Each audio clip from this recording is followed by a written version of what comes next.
ክቡራትና ክቡራን በዓለም ዙሪያ የምትገኙ የጣና ዴይሊ ቤተሰቦች እንደምን ዋላችሁ? ያላችሁበት የምድር ዳርቻ ሁሉ አክብሮታዊ ሰላምታችን ይድረሳችሁ እያልን የዛሬ ሰኔ 2 ቀን 2018 ዓ.ም የጣና ዴይሊ የሰዓቱን ዜናችን ዋና ዋና ርዕሶቹን በማስቀደም እናስደምጣችኋለን። በትግራይ ያለውን የፖለቲካ ሁኔታ በተመለከተ የአውሮፓ ህብረት ባወጣው መግለጫ ላይ ምላሽ የሰጠው ህወሓት በትግራይ ትይዩ ምክር ቤት ተቋቁሟል የሚለውን ገለጻ ፍጹም ከእውነት የራቀ ነው በማለት መቃወሙን የሚያመለክት ዝርዝር ዘገባ ይዘናል፣ ታደምጡታላችሁ። በሌላ በኩል የአማራ ፋኖ ብሔራዊ ንቅናቄ ወሎ ቤት አማራ ምኒልክ ዕዝ 102ኛ ኮር ለ3 ወራት የቆየ የሞርተር 120 እና 82 ሚሜ ልዩ ስልጠና የወሰዱ አዳዲስ ባለሙያዎችን በይፋ ማስመረቁን አስታውቋል። ስለ ምረቃ ፕሮግራሙና ስለተሰጡት መልእክቶች ዝርዝር መረጃ ይዘናል፣ ተሰሙታላችሁ።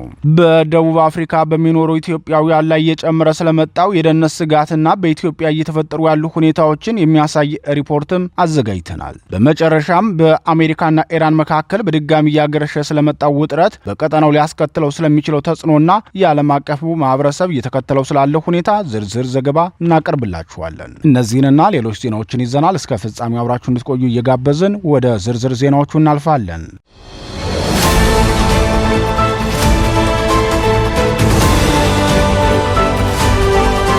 የአውሮፓ ህብረት ዋሽቷል። ህወሓት ካለፉት ጥቂት ወራት ወዲህ የቀድሞ ደጋፊዎቹና ረዳቶቹ ሁሉ ፊት የነሱት ህወሓት በትናንትናው ዕለትም የአውሮፓ ህብረት ተመሳሳዩን ወቀሳ አቅርቦበታል። በተለይም ለትግራይ ክልል አስተዳዳሪነት ከኦሮሞ ብልጽግና ተመርጠው የተላኩትን ጄኔራል ታደሰ ወረደን አልቀበልም ብሎ በመፈንቅለ መንግስት ካወረዳቸው በኋላ ህወሓት ላይ ጫናና ተቃውሞ በርትቶበታል። የአውሮፓ ህብረት በአንድ ሀገር ውስጥ ትይዩ ምክር ቤት አቋቁሟል ብሎ ህወሓትን መውቀሱን ተከትሎ የደብረ ጽዮን ቡድን በሰጠው ምላሽ ፈጽሞ ውሸት ነው በማለት ምላሽ ሰጥቷል። የቀኑ የመግለጫ ምላሽ ሲሰጥ የሚውለው ህወሓት ከአሜሪካ ውጭ ጉዳይ መስሪያ ቤት እስከ አውሮፓ ህብረት ለቀረቡበት ወቀሳዎች በሙሉ ምላሽ በመስጠት ተጠምዷል። የአውሮፓ ህብረት በትግራይ ክልል ወቅታዊ ሁኔታ ላይ ያወጣውን መግለጫ በመቃወም ይፋዊ ምላሽ የሰጠው ህወሓት የግዳጅ ታጣቂ ምልመላም ሆነ ትይዩ ምክር ቤት በትግራይ የለም፣ የህብረቱ መግለጫ መሬት ላይ ያለውን እውነታ የማያንጸባርቅና በተሳሳተ መረጃ ላይ የተመሰረተ ነው ሲል አስተባብሏል። የአውሮፓ ህብረት ህወሓት በትግራይ ክልል ትይዩ ምክር ቤት አቋቁሟል ብሎ የሰጠውን መግለጫ ውሸት ነው ብሎ ያስተባብል እንጂ ከወር በፊት ራሱ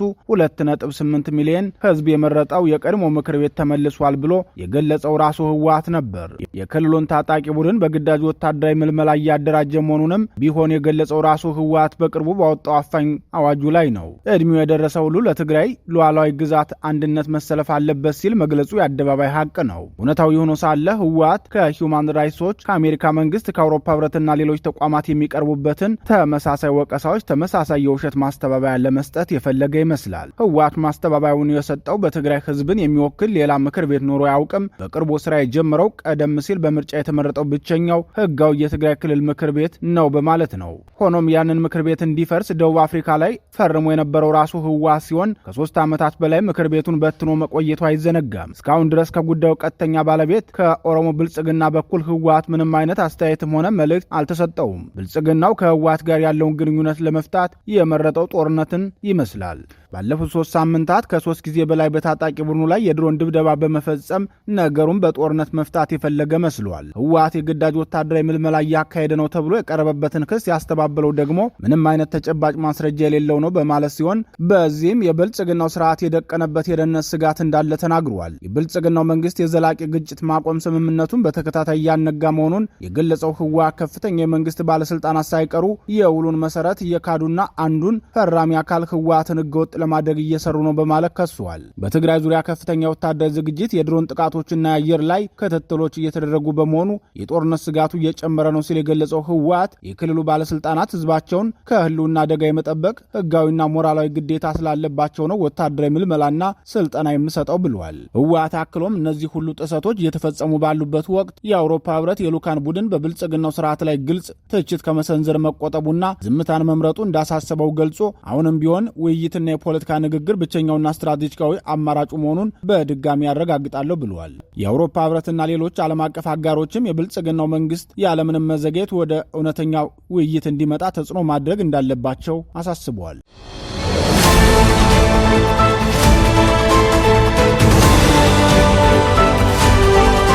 የ102ኛ ኮር አዳዲስ የሞርተር ባለሙያዎችን አስመረቀ።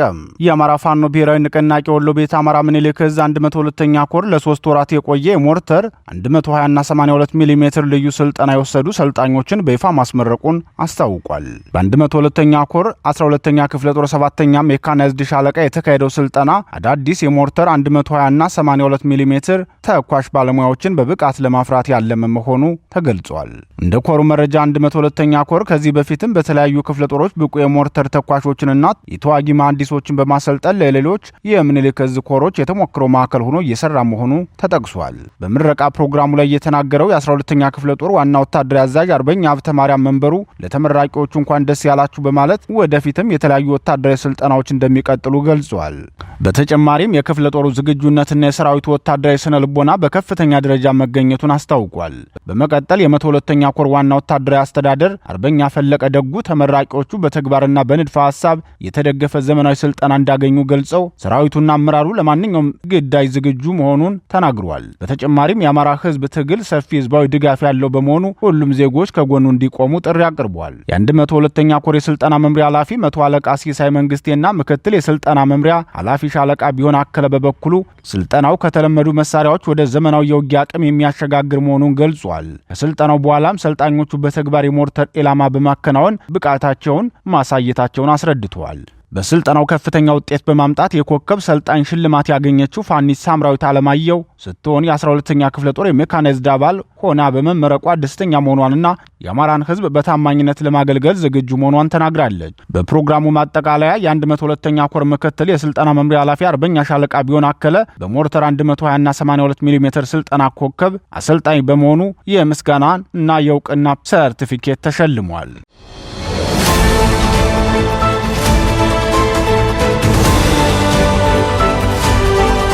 ከታሪክ ባለውለታነት እስከ ባንዳነት የኢትዮጵያውያን የ11ኛው ሰዓት የህልውና ስጋት በደቡብ አፍሪካ የብልጽግናው መንግስት ዝምታ በደቡብ አፍሪካ የሚገኙ የኢትዮጵያ ኮሚኒቲ የእርስ በርስ መከፋፈል ያመጣው ጦስ ሀምባ ሀገራችን ለኛ ተወልን። ይህ በደቡብ አፍሪካ ጎዳናዎች ላይ ከተስተጋባው ኢትዮጵያውያን እንደሚያቀዘቀዘ ንብረት ያወደመ ህይወት የቀጠፈ የጥላቻ ጩኸት ነው። ዛሬ እንደ አውሮፓውያን አቆጣጠር ሰኔ 29 ቀን 26 ዓመተ ምህረት ላይ ሆነ ስንመለከተው በደቡብ አፍሪካ የሚኖሩ ኢትዮጵያውያን ነገ ሰኔ 30 ምን ሊፈጠር ይችላል በሚል ከፍተኛ የህልውና ስጋት ውስጥ ወድቀው በ11ኛው ሰዓት ላይ ይገኛሉ።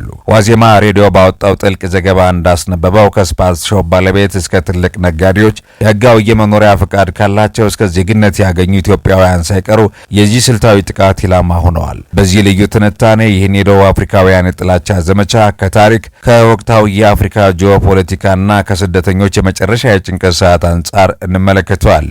በተጨማሪም የብልጽግናው መንግስት ዝምታና በኢትዮጵያ ኮሚኒቲ የእርስ በርስ መከፋፈል በደቡብ አፍሪካ ላይ ያመጣውን ጦስም በጥልቀት እንመለከታለን። አብራችሁን ቆዩ።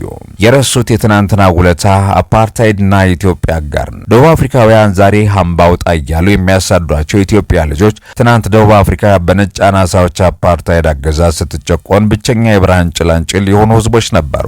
ኢትዮጵያ በዓለም አቀፍ መድረኮች በተባበሩት መንግስታት ድርጅትና በአፍሪካ አንድነት ድርጅት ደቡብ አፍሪካን ነጻ ለማውጣት ግንባር ቀደም ተሟጋችም ነበረች። የታላቁ ነጻነት ታጋይ ኔልሰን ማንዴላ የመጀመሪያ ውጭ አገር ጉዞ ወደ ኢትዮጵያ እንደነበርና የኢትዮጵያ ፓስፖርት ተጠቅመው በዓለም ላይ ይንቀሳቀሱ እንደነበር ታሪክ የማይረሳው ሀቅ ነው። ከዚህ ባለፈ የደቡብ አፍሪካ የነጻነት ታጋዮች ኔልሰን ማንዴላን ጨምረው በኢትዮጵያ ምድር ወታደራዊ ስልጠና ወስደዋል። ዛሬ ግን ያ የትናንቱ የደምና አጥንት ውለታ ተረስተው ኢትዮጵያውያን በደቡብ አፍሪካውያን ፖለቲከኞች ድምጽ ማግኛና የጥላቻ ሰለባ ሆነዋል። ይህ ታሪካዊ ክህደት ከማሳዘን አልፎ የሞራል ውድቀትም በግልጽ ያሳያል። መገለልና አፍሪካውያን ቁጣ የዓለም ዋንጫ ማሳያ ነው። ይህ ዴሮፎቢያ ወይም በተገቢው አገላለጽ አፍሮፎቢያ አፍሪካውያን መጥላት ደቡብ አፍሪካን ቀስ በቀስ ከተራው አፍሪካ አህጉር እየነጠላት ይገኛል። ዋዜማ እንደዘገበው ከሆነ የማላዊን ጨምሮ ሌሎች አፍሪካ ሀገራት ዜጎች የዚህ ጥቃት ሰለባዎች ናቸው። ይህ ተግባራዊ በአፍሪካውያን ዘንድ ከፍተኛ ጥላቻን አትርፏል። ከቅርብ ጊዜ ወዲህ በስፖርታዊ መድረኮች በተለይም በዓለም ዋንጫ መድረክ ላይ አፍሪካውያን ከደቡብ አፍሪካ ላይ ያላቸውን ተቃውሞ ሲያንጸባርቁና ሲቃወሙ መመልከታችን የዚሁ መገለል ትልቁ ማሳያ ነው። አፍሪካውያን ወንድሞቿን የምታሳድድ ሀገር በአፍሪካውያን ዘንድ ተወዳጅነት ተቀባይነት ልታገኝ አትችልም። ደቡብ አፍሪካ ከቀስተ ደመና ሀገር ተምሳሌትነት ወርዳ የጥላቻና የመገለል ደሴት እየሆነች መምጣቷን አህጉራቱ በግልጽ እየተናገሩ ይገኛሉ ሲሉ ተንታኞች ይገልጻሉ። 11ኛው ሰዓት ተስፋ መቁረጥና የተተውት ኢትዮጵያውያን እንመልከት። ነገ ሰኔ 30 ነው።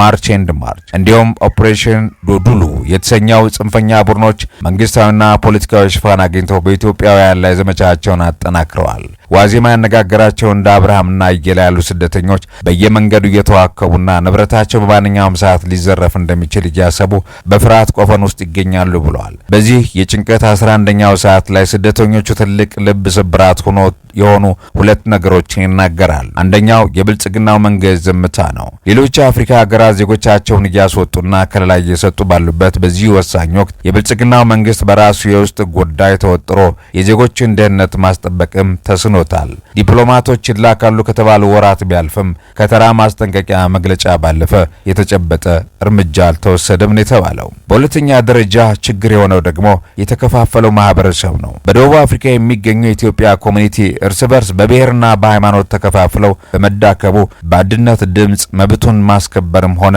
ዜጎችን መታደግ አልቻለም ሲል ዋዜማ ዘግቧል። ከታሪክ ባለውለታነት እስከ ዛሬው የጎዳና ላይ ማሳደድ ያለው የደቡብ አፍሪካ ሽግግር በኢትዮጵያውያን ስደተኞች ላይ የተደቀነው እጅግ አሳሳቢ የህልውና አደጋ አሳሳቢ ሆኗል። የደቡብ አፍሪካ መንግስት ይህንን በመንግስት ተቋማትና በፖለቲከኞች ጭምር የሚደገፍ ጽንፈኛን ካላስቆመ በአፍሪካ መድረክ ያለው መገለል ይበልጥ መስፋፋቱ የማይቀር ነው ሲሉ ተንታኞች ይናገራሉ።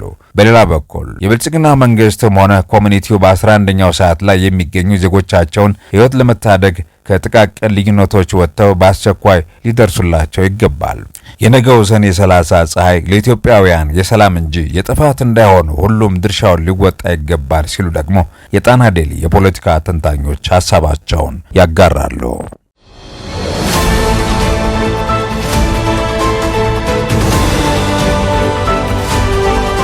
የትራምፕ ዛቻ የነገሩን ውጥረት አባብሶታል። በአሜሪካና በኢራን መካከል የተቀሰቀሰው አዲስ ወታደራዊ ውጥረትም ተባብሶ ቀጥሏል። በሰኔ ወር እንደ አውሮፓውያን አቆጣጠር 2026 በአሜሪካና በኢራን መካከል የተከሰተው አዲስ ወታደራዊ ውጥረት መነሻ በሆርሙዝ የባህር ወሽመጥ የትራፊክ ቁጥጥርን በተመለከተ የተፈጠረው አለመግባባት። ውጥረቱ የተቀሰቀሰው ሰኔ 23 ቀን የተባበሩት መንግስታት ድርጅት ተዘግተው የቆዩ መርከቦችን ለማስወጣት የኦማንን የባህር ክልል ጨምሮ ሁለት አዳዲስ የመውጫ መስመሮችን ይፋ ማድረጉን ተከትሎ ሲሆን ኢራን ይህን እቅድ ያለን የተሳትፎና ምክክር የተዘጋጀ ነው ማለት ውድቅ አደረገችው።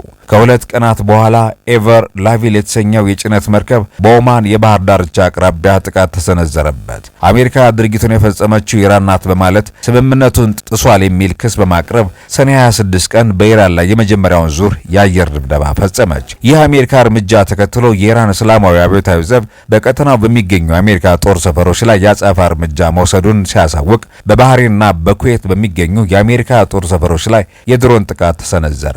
በዚህ ወቅት በሆርሙዝ የባህር ወሽመጥ ላይ ሌላ የነዳጅ ጫኝ መርከብ ተጨማሪ ጥቃት መድረሱን ተከትሎ የአሜሪካ ማዕከላዊ ዕዝ በኢራን ላይ ሁለተኛ ዙር የአየር ድብደባ አድርጓል። ኢራን በበኩሉ በባህሬንና በኩዌት ተጨማሪ የአጸፋ ጥቃቶችን በመሰንዘር የሆርሙዝን የባህር ትራፊክ የማስተዳደር ብቸኛ ኃላፊነት የሷ መሆኑን አጥብቃ በማሳሰብ ለባህሬን ከባድ ማስጠንቀቂያም ሰጠች። ውጥረቱ እየተባባሰ በመምጣቱ በዚህ ወቅት ዶናልድ ትራምፕ በማህበራዊ ትስስር ገጻቸው ላይ ኢራን ስምምነቱን የማታከብር ከሆነ አሜሪካ ስራዋን በወታደራዊ ኃይል ለማጠናቀቅ እንደምትገደድና የኢራን እስላማዊ ሪፐብሊክ ህልውና እንደሚያበቃ የሚገልጽ ዛቻ ሰንዝረዋል። ይህ ዛቻ ተከትሎ ትውልድ ኢራናዊቷ አሜሪካዊቷ የኮንግረስ አባል ያሳሚን አንሳሪ የትራምፕን ንግግር አደገኛና ሚዛኑን የሳተ ሲል አጥብቃ ኮነነች። ጦርነቱ በሺዎች የሚቆጠሩ ንጹሃንን ህይወት እንደቀጠፈና ኢኮኖሚያዊ ውድመት እንዳደረሰም በመግለጽ በአስቸኳይ እንዲያበቃ ጥሪ አቀረበች። ይህ የእርስ በርስ መጠቃቃት ከቀናት በኋላ ጋፕ ያለ ሲሆን በሁለት ሰዓታት የኳታርና የፓኪስታን አደራዳሪዎች ፍሬ አፍርቶ ሁለቱም ወገኖች ጥቃታቸውን ለማቆም ተስማሙ።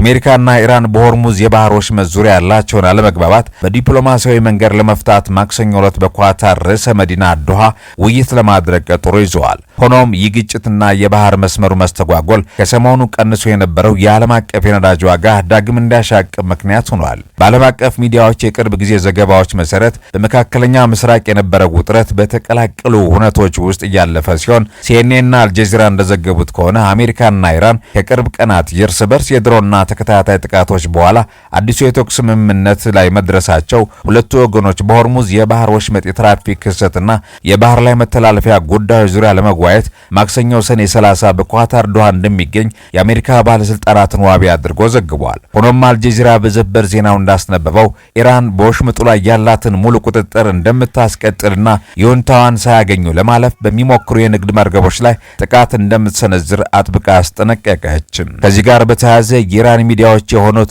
መህር የዜና ወኪልና ፕሬስ ቲቪ የሀገሪቱን የውጭ ጉዳይ ሚኒስትር አሜሪካ ቀደም ሲል በኢራን ወታደራዊ ይዞታዎች ላይ የሰነዘረችውን ጥቃት የተኩስ አቁምን ስምምነት የጣሰ ነው በማለት አጥብቀው በማውገዝ አቅርበዋል። በሌላ ቀጠና ቢቢሲና ዘ ኢኮኖሚስት ይዘውት እንደወጡ መረጃ ከሆነ እስራኤልና በሊባኖስ መካከል የተደረገው የሰላም ማዕቀፍ ስምምነት መናጋቱ ተዘግቧል። በአሜሪካ የተደረገው ስምምነት ፈርሷል። ስምምነቱ ቢኖርም የእስራኤል ጦር በደቡብ ሊባኖስ በሚገኝ የሂዝቦላ ይዞታዎች ላይ ጥቃት በመፈጸም በሁለቱም ወገኖች የሰው ሕይወት አልፏል። የሂዝቦላ አጋር የሆኑት የሊባኖስ ፓርላማ አፈ ጉባኤ ናቢህ ቤሪ ስምምነቱ የሊባኖስን ሉዓላዊነት መብት የማያስከብር በመሆኑ ተቀባይነት እንደሌለውም አሳውቀዋል። ከተያያዥ የዜና ዘገባዎች መካከል የሳውዲ አረቢያው ግዙፍ የነዳጅ ኩባንያ የሆነው አራምኮ ንብረት የሆነችው ሄሊኮፕተር ተከስክሳ በውስጧ የነበሩ 14 ሰዎች ሙሉ ሕይወታቸው ማለፉን ቢቢሲ በሰበር ዜናው አሳውቋል።